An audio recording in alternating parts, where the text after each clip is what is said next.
Gracias, señora presidenta de la Comisión de Fiscalización, asambleístas miembros de la comisión, asambleístas presentes, ciudadanos que nos acompañan en este recinto democrático, ciudadanos que nos acompañan acá a las afueras de la Asamblea Legislativa y a todos los compatriotas que nos siguen por los distintos medios de comunicación.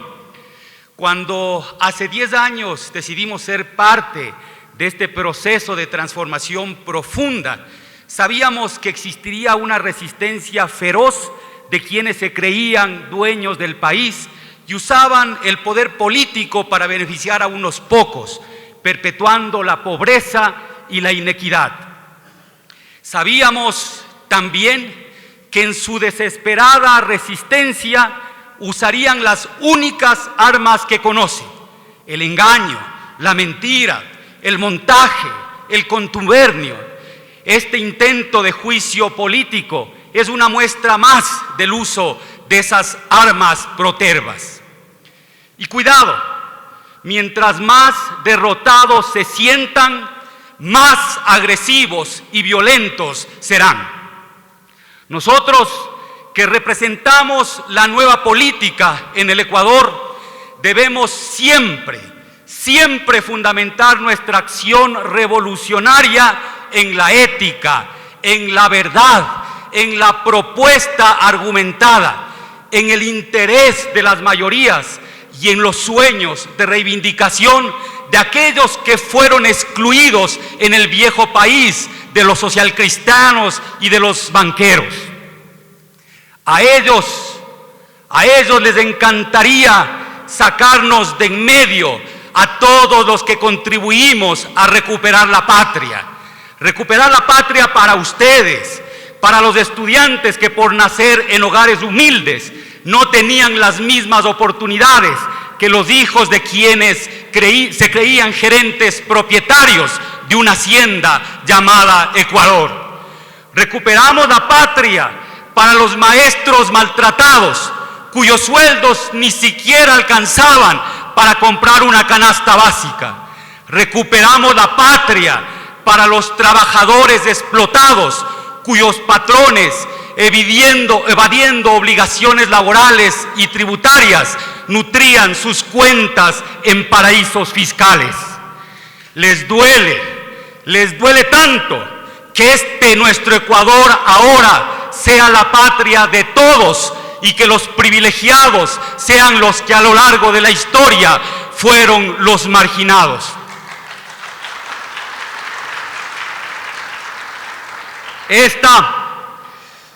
Esta es una nueva batalla por la transformación, por la justicia. Ecuatorianos, volveremos a triunfar. Este pedido de juicio político no tiene ningún fundamento jurídico, como lo probaré con contundencia en esta comparecencia. Basaré mi argumentación en documentos certificados, en datos oficiales y en el sistema normativo que rige al país. Por insustanciales y carecer de todo valor jurídico, no presentaré un solo recorte de prensa. Un solo recorte de prensa, como fue lo que intentaron hacer los acusadores cuando presentaban supuestamente pruebas de cargo. La acusación es la siguiente, comillas: acuso al ministro por la violación a los artículos 212.3, 227, 348, inciso 3 de la Constitución de la República, y por la inobservancia al Reglamento General para la Administración, Utilización de Bienes y Existencias del Sector Público, específico en lo estipulado en el artículo 5 del mismo. En síntesis, se me acusa injustamente de violar 3 artículos constitucionales y uno de una norma de rango inferior. Bastaría con referirnos al artículo 131 de la Constitución de la República para desvirtuar cualquier posibilidad de juicio político basado en las acusaciones de los 37 asambleístas. Leo, entre comillas, artículo 131. La Asamblea Nacional podrá proceder al enjuiciamiento político a solicitud de al menos una cuarta parte de sus miembros y por incumplimiento de las funciones que les asignan la Constitución y la ley a los ministros de Estado. Pregunto, ¿en qué parte de la Constitución o en qué ley se dice que una de las funciones del ministro es contratar pólizas de seguro? En ninguna. Este debería ser argumento suficiente para archivar el pedido de juicio político y sentar un precedente. Sentar un precedente para que nunca más sea maltratado el valioso instrumento democrático de la fiscalización para utilizarlos con fines personales de protagonismo politiquero.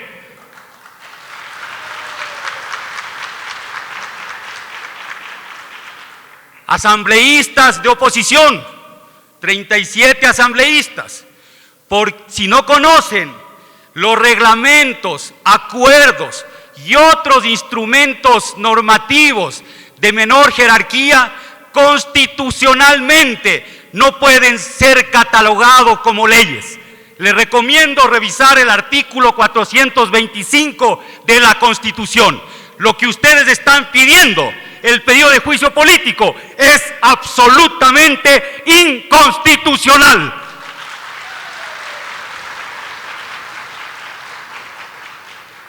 Mi intervención podría llegar hasta este punto para desvirtuar cualquier acusación, pero esta es una audiencia pública y la ciudadanía merece ser adecuadamente informada, por lo que mostraré todas las inconsistencias jurídicas que contiene la acusación realizada y suscrita por 37 asambleístas. Que dicho sea de paso, aquí seguramente hay compañeros, compatriotas manavitas y esmeraldas, de Esmeraldas y de Manaví. Esos 37 asambleístas votaron en contra de la ley de solidaridad para la reconstrucción de sus provincias. Que estén bien informados, compañeros manavitas y esmeraldeños.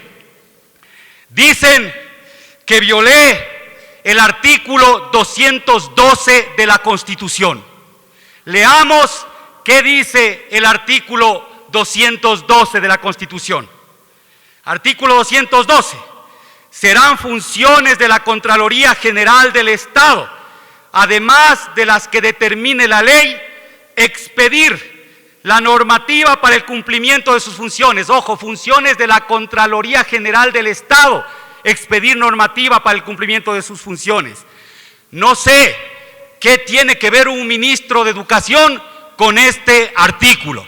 Habría que informarles a los asambleístas acusadores que ocupo el cargo de ministro de Educación y no de Contralor General del Estado, por lo que sería imposible que viole este artículo constitucional.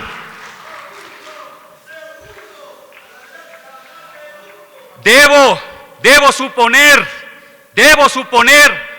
que se trata de alguna broma de los asambleístas o que firmaron sin leer el texto de la acusación. Siento vergüenza ajena. ¿Cómo puede ser posible que asambleístas de mi país actúen sin ninguna seriedad ni responsabilidad? No se puede atentar contra la investidura que un grupo de electores les otorgó al votar por ustedes. No se puede maltratar así al legislativo y a la democracia. Ustedes deberían ser el ejemplo para el país de respeto a la legislación, a las leyes, a la Constitución. Están siendo un mal ejemplo para la patria.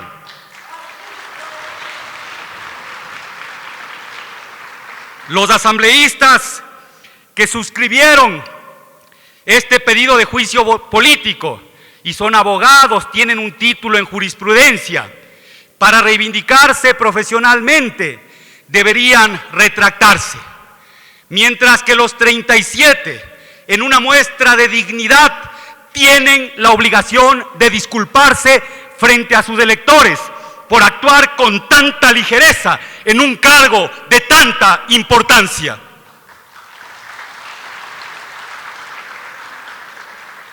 También me acusan de violación al artículo 227 de la Constitución de la República. Artículo 227. La administración pública constituye un servicio a la colectividad que se rige por los principios de eficacia, eficiencia, calidad, jerarquía, desconcentración, descentralización, coordinación, participación, planificación, transparencia y evaluación. No presentaron una sola prueba para demostrar la supuesta violación. Otro acto de la irresponsabilidad opositora. Este artículo se refiere a principios que se expresan en cada una de las acciones emprendidas para el diseño e implementación de la política pública. Veamos unos pocos ejemplos de cómo hemos actuado en congruencia con estos principios que recomienda la Constitución. Eficacia se define como la capacidad de lograr el efecto que se desea o se espera. En educación, el efecto deseado y esperado es la mejora continua de la calidad y el crecimiento permanente de la cobertura educativa. La UNESCO reconoció que el Ecuador es el país que con mayor velocidad incrementa su calidad educativa. Pasamos de tener uno de los 3 peores sistemas educativos de la región a posicionarnos en el año 2014-2015 en uno de los sistemas de nivel medio. Por su parte, la UNICEF premió al país por su programa de inclusión. Permítame mostrar un video que ratifica lo dicho. ¿Podemos presentar, por favor, un video? Con su permiso, señora. La evaluación de la calidad de la UNESCO, denominada CERCE, mostró que teníamos uno de los 3 peores sistemas educativos de Latinoamérica. En 2014, la UNESCO realiza un nuevo estudio denominado TERCE, y los resultados evidencian que Ecuador es el país de Latinoamérica con mayores avances en calidad. Así lo afirma el coordinador técnico del TERCE, Moritz Villaguer, desde Brasilia. Pero los mejores países, mejores sistemas y los intermedios no cambian necesariamente el lugar, con una interesante excepción que es Ecuador en esta ocasión, que mejoró mucho. Ecuador sorprende a Latinoamérica con su sistema de calidad y con la gestión en educación especializada e inclusiva. Al aplicar la caja de herramientas de inclusión educativa, el Estado ecuatoriano está logrando llegar precisamente a estos niños, a los niños, niñas y adolescentes más vulnerables. El gran paso que da esta herramienta es que pasamos de cifras a rostros, de números a nombres y apellidos. Esta herramienta sitúa al niño, la niña, en el centro. Por eso, esta práctica y este compromiso de Ecuador y por el empoderamiento de la gestión pública como garantes de derechos, en nombre de UNICEF, le entregamos este reconocimiento al Ministerio de Educación. El desarrollo de los niños y niñas debe estar rodeado de conocimiento, diversión, imaginación y sobre todo un ambiente sano y protector. Porque la diferencia nos enriquece. Hemos hemos igualado oportunidades, garantizando el derecho a la educación. Esto no es más que la evidencia que caminamos en la dirección correcta. Antes era una pequeña escuela, ahora ya con esta nueva educación se ha hecho muy grande. Ahora tenemos computadoras, tenemos libros que leer, antes no teníamos mucho. Trabajamos por la calidad y equidad de la educación. El pasado no volverá.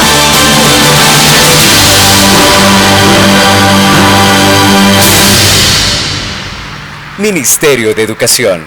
Transformar la educación.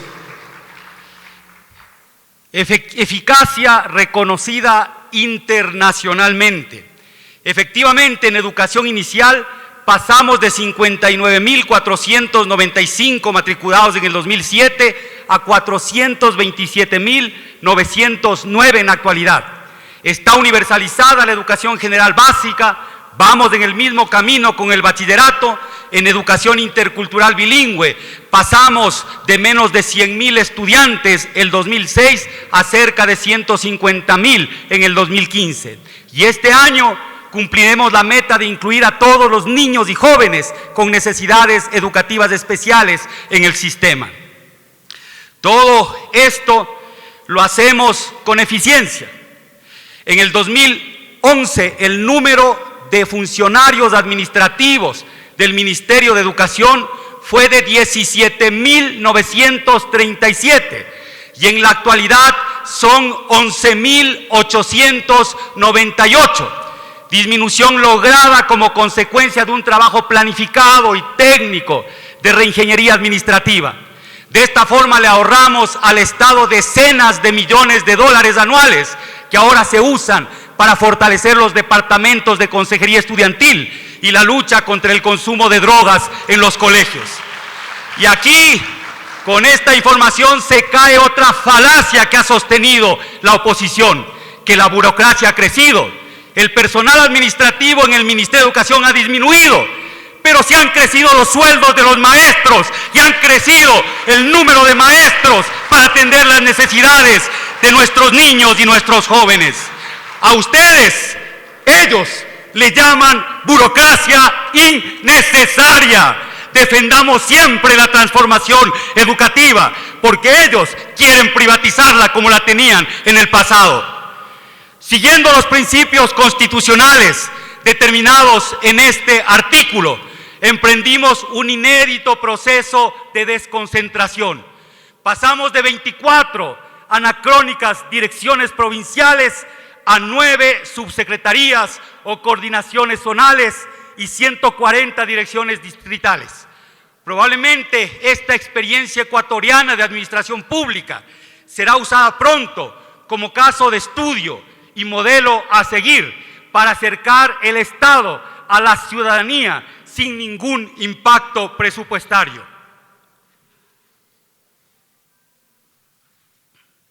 Precisamente, el principio constitucional de desconcentración permite que el ministro y los subsecretarios nacionales definan las estrategias.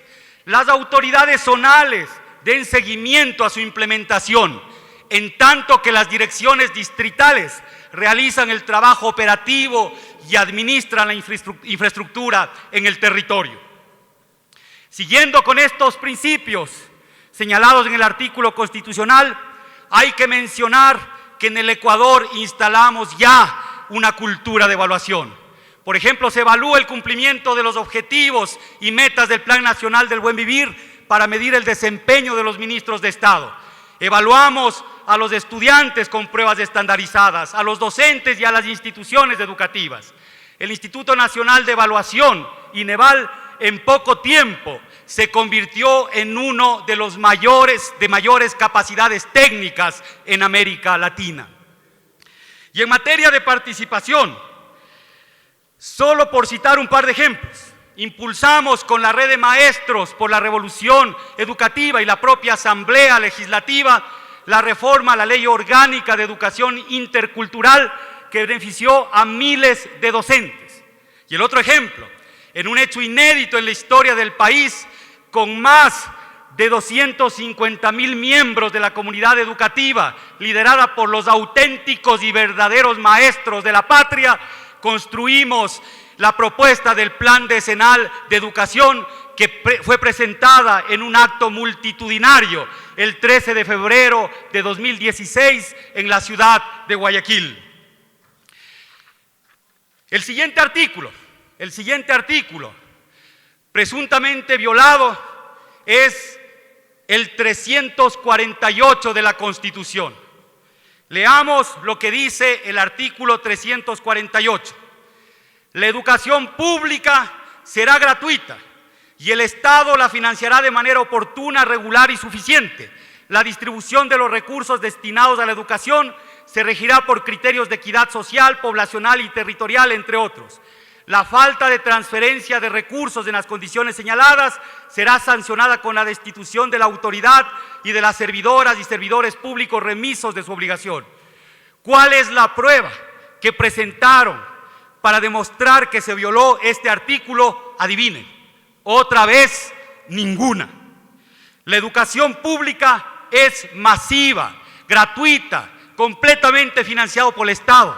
Hay que recordarles a los asambleístas que ya no se pagan los $25 voluntarios como cuando sus partidos gobernaban el Ecuador, que ahora los sueldos de los maestros y de los trabajadores son dignos y se transfieren cumplidamente todos los meses, que se construyen verdaderas escuelas y no galpones a la que los viejos políticos la llamaban aulas. Además,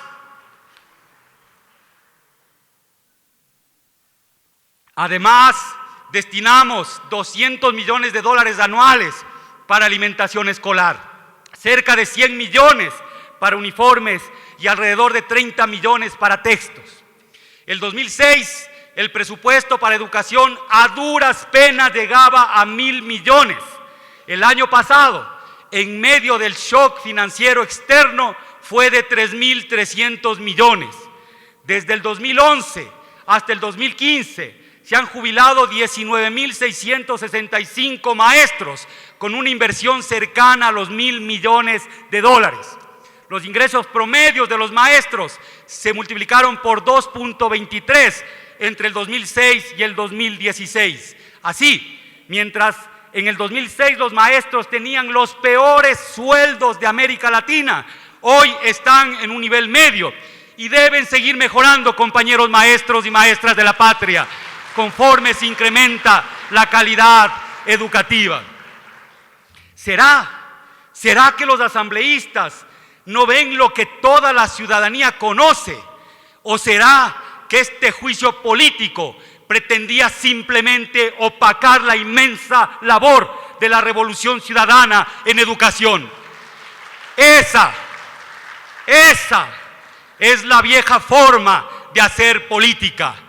Destruir en lugar de construir, dejarse dominar por las ansias de poder, obstaculizando las acciones que benefician a las mayorías. El país los va a juzgar.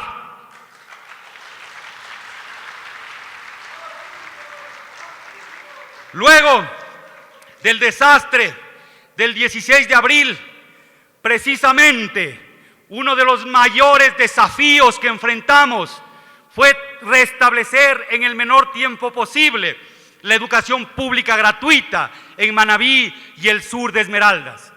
Lo hicimos en tiempo récord. Por favor, con su permiso, señora presidenta, quisiera mostrar un video. Unidos construimos la educación.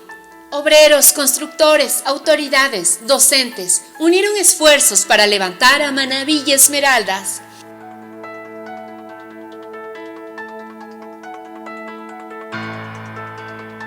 En San José de Chamanga los levantamos. No importa la hora, continuamos. 26 unidades educativas provisionales se construyeron en un tiempo récord para atender a los niños y niñas de las zonas afectadas. Les gustaron mucho, ellos les llaman las casitas. Felices porque regresan a su escuela, regresan con sus compañeros, con sus profesores, más que todo regresan a aprender. Pensamos de que todo se iba a quedar ahí, que ya no iba a haber nada, o sea, el ministerio ya no nos iba a ayudar, pero con la ayuda que nos ha llegado nos ha hecho un bien. Nos sentimos muy contentos todo el cuerpo de docentes por cuanto de parte del Estado se ha asumido con responsabilidad dándonos estas aulas provisionales que nos dan seguridad a toda la comunidad educativa. Miguel nos cuenta lo que vivieron los manabas. Con mucho dolor, con mucha impotencia, mirábamos cómo se caían las estructuras de las escuelas, nuestra casa y nuestros colegios. E inmediatamente surgieron varias interrogantes. ¿Será que este año no vamos a estudiar? ¿Dónde lo haremos? Gracias por la ayuda internacional, gracias a los psicólogos y motivadores por ayudarnos a restaurar nuestro sistema emocional y gracias a su gobierno por la construcción de estas aulas, que de ahora en adelante serán nuestro templo del saber. Me siento muy alegre porque he vuelto a la escuela, tengo nuevos amigos, me han recibido con mucho cariño y aquí todos nos llevamos bien, es un patio muy grande. Trabajamos por la calidad y equidad de la educación. El pasado no volverá. Ministerio de Educación. Transformar la educación. Misión de todos.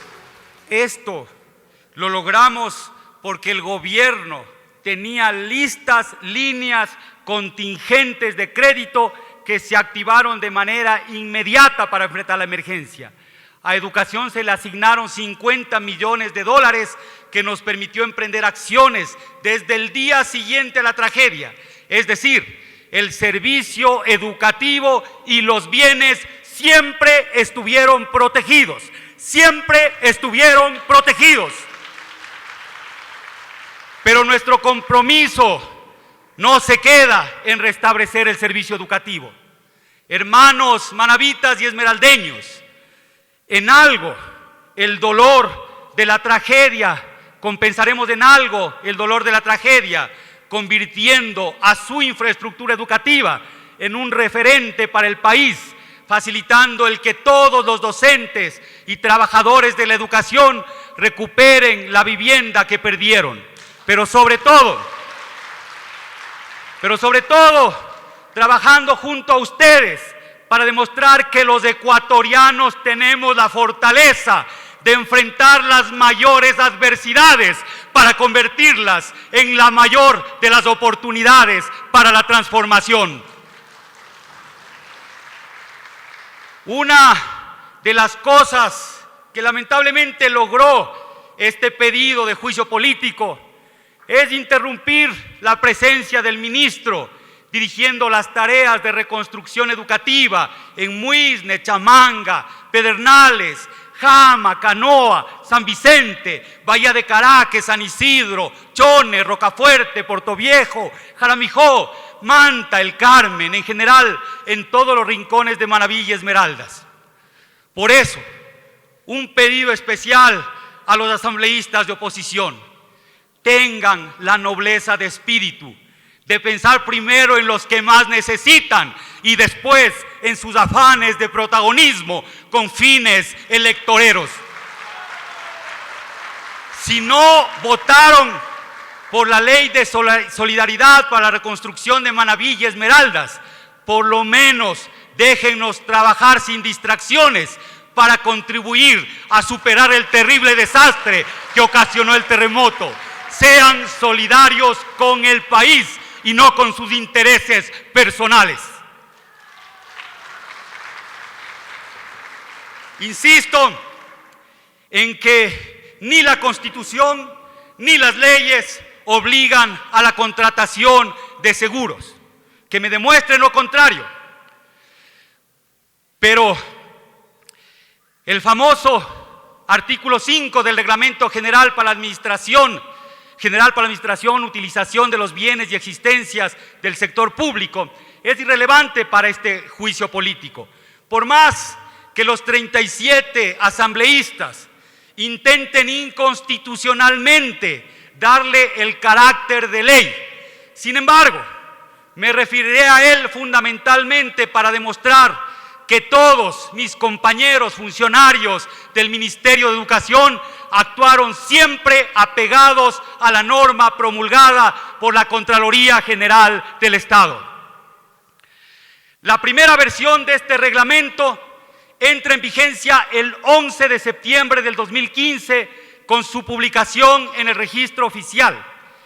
En este reglamento se deroga expresamente el Manual General de Administración y Control de los Activos Fijos del Sector Público, que fue publicado en el suplemento del Registro Oficial 59 del 7 de mayo de 1997 y el Reglamento General Sustitutivo para el Manejo y Administración de Bienes del Sector Público, expedido mediante acuerdo número 025 de 3 de octubre de 2006, publicado en el Registro Oficial número 378 del 17 de octubre del 2006, así como sus reformas.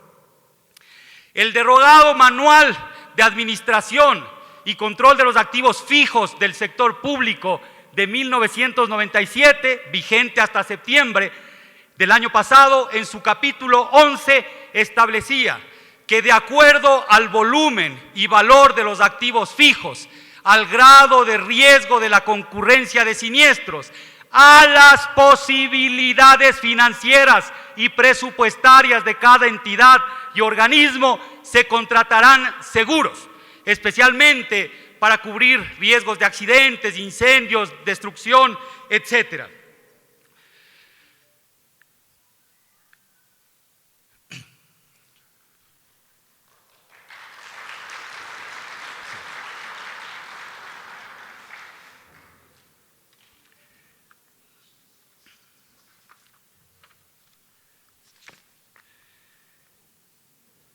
Tiene 8 en minutos, el reglamento, señor ministro. gracias señora, en el reglamento del 2006, que estaba vigente hasta septiembre, no se hacía ninguna mención a la contratación de seguros. Es decir, de acuerdo con esta normativa, la contratación de seguros para cualquier tipo de activos del sector público siempre ha sido discrecional. Depende de un análisis de riesgos y de la disponibilidad presupuestaria de cada institución. El nuevo Reglamento General para la Administración, Utilización de los Bienes y Existencias del Sector Público de septiembre de 2015 establece en su artículo 5, seguros, la protección de los bienes incluye la contratación de pólizas de seguro necesarias para salvaguardar contra diferentes riesgos que pudieran ocurrir, para lo cual verificarán periódicamente la vigencia y riesgos de cobertura de las pólizas. Por un momento, supongamos que este es el único artículo del nuevo reglamento, que no hay más artículos, y que además efectivamente obligaría a que todos los bienes del Estado, inclusive los no productivos, se protejan mediante la contratación de pólizas de seguro.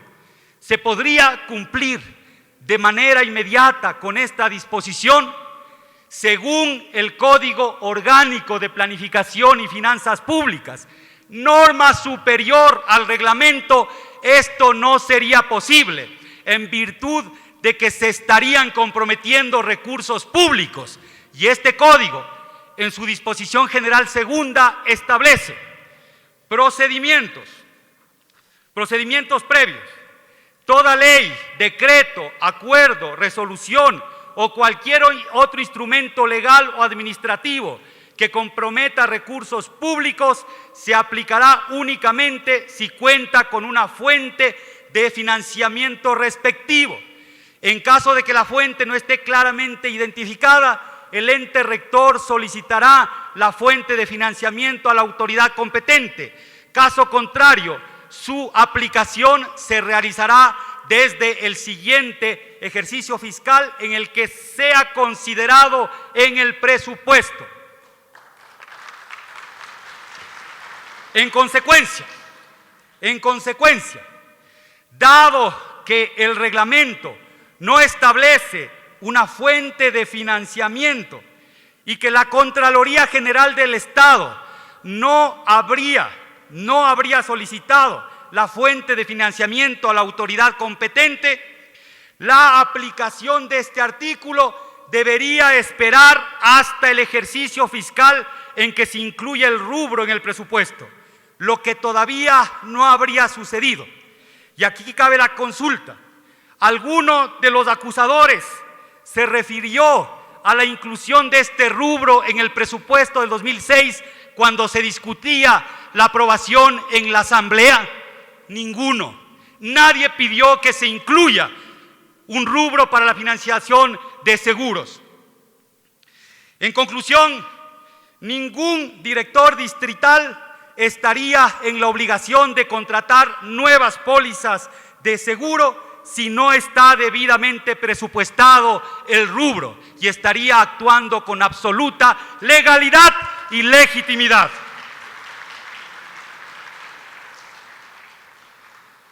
Aun cuando el artículo 5 se lo siguiera leyendo como único, en el reglamento la discrecionalidad en la contratación de seguros se mantendría, porque sería la propia institución la que debe definir cuáles son las pólizas de seguro necesarias para salvaguardar los bienes. Por ejemplo, si se dispone una línea de crédito contingente que se active inmediatamente después de que se produzca un desastre, la contratación de pólizas de seguro sería absolutamente innecesaria y las instituciones podrían prescindir de ellas sin violar el artículo 5 del reglamento. Después podemos, ya en el ámbito de los procesos administrativos que seguirá la Contraloría, podremos abundar para hacer notar que nunca se violó siquiera el reglamento de la Contraloría y que no ocupo este espacio debido a que no se puede llamar a un juicio político a un ministro basándose en un reglamento. Señora Presidenta, basar la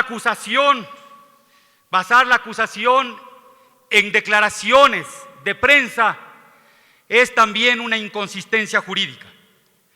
Imaginen que yo mañana en una entrevista televisiva digo que no estoy de acuerdo con que existan fines de lucro en la educación y que yo creo que hay que reformar esa parte de la ley.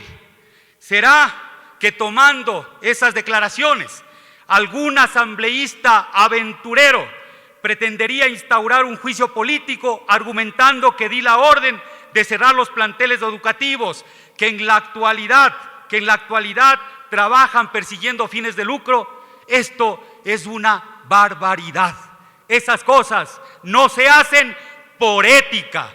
Es inmoral y antiético establecer un juicio político basado en declaraciones. Este pedido de juicio político me obligó a revisar alguna información sobre el manejo que se da a la protección de bienes públicos en el Ecuador. He llegado a una conclusión, que es imperativo eliminar cualquier ambigüedad en la normativa y que debe ser la ley la que regule esta materia, porque de lo contrario, normas de jerarquía menor comprometen el manejo de centenas de millones de dólares anualmente y las decisiones que se toman no necesariamente son las más eficientes y eficaces. Veamos un ejemplo. Señor ministro, se le informa que el tiempo está pronto a concluir. Gracias, asambleísta. Solo para terminar este ejemplo, se puede verificar que en el portal de compras públicas del municipio de Guayaquil, la alcaldía de Guayaquil contrató a principios de año una póliza para asegurar 1.300 millones de dólares en bienes. La póliza costó 4.6 millones de dólares y se establecía en los pliegos de contratación, se establecía un deducible del 3% del valor del bien, 3% del valor del bien, pero además en esos pliegos se decía que el deducible es de 10 millones de dólares. Eso quiere decir que se cayó, que no se podrá recuperar la caída del puente, que según declaraciones del propio alcalde cuesta 3 millones la reconstrucción. Es decir, a pesar de tener póliza, se tenía protegido el bien, no se tenía protegido el bien. Hay que actuar con mayor sensatez en el tratamiento. Y aquí quiero terminar haciendo una propuesta y un pedido a las autoridades de la Asamblea y a los compañeros asambleístas de mi movimiento de país. Es necesario reformar inmediatamente las leyes respectivas, de tal manera que eliminemos cualquier ambigüedad en la protección de bienes y que canalicemos el esfuerzo a asegurar el servicio y los derechos. Pero además, un ejemplo, si es que se reformaría la ley y el ente rector de las finanzas públicas contrataría una sola póliza, que los aseguradores las denominan como póliza de primer riesgo absoluto, por ejemplo, de 3.000 millones para proteger hasta 3.000 millones, pensando que el siniestro ocurre en cualquier parte del país. El costo sería de aproximadamente $6 millones anuales. Pero la normativa actual obliga a que se trabaje individualmente, bien por bien, a que cada institución tome las decisiones. Es imperativo homogeneizar criterios, y aquí está un nuevo reto para los asambleístas que auténticamente piensan en los intereses nacionales. Quiero finalizar agradeciendo a los maestros, a los padres de familia, a los estudiantes, a los trabajadores, conserjes, conductores, a los ciudadanos que se indignan frente a la injusticia y que están apoyando a este ministro y a la Revolución Ciudadana a lo largo de todo el país. Muchas gracias por el respaldo. No saben cómo nos llena el alma su presencia. No saben qué bien se siente saber que estamos en la dirección correcta, junto al pueblo, junto a los que necesitan. Vamos a triunfar nuevamente. Venceremos, ciudadanos y ciudadanas ecuatorianos.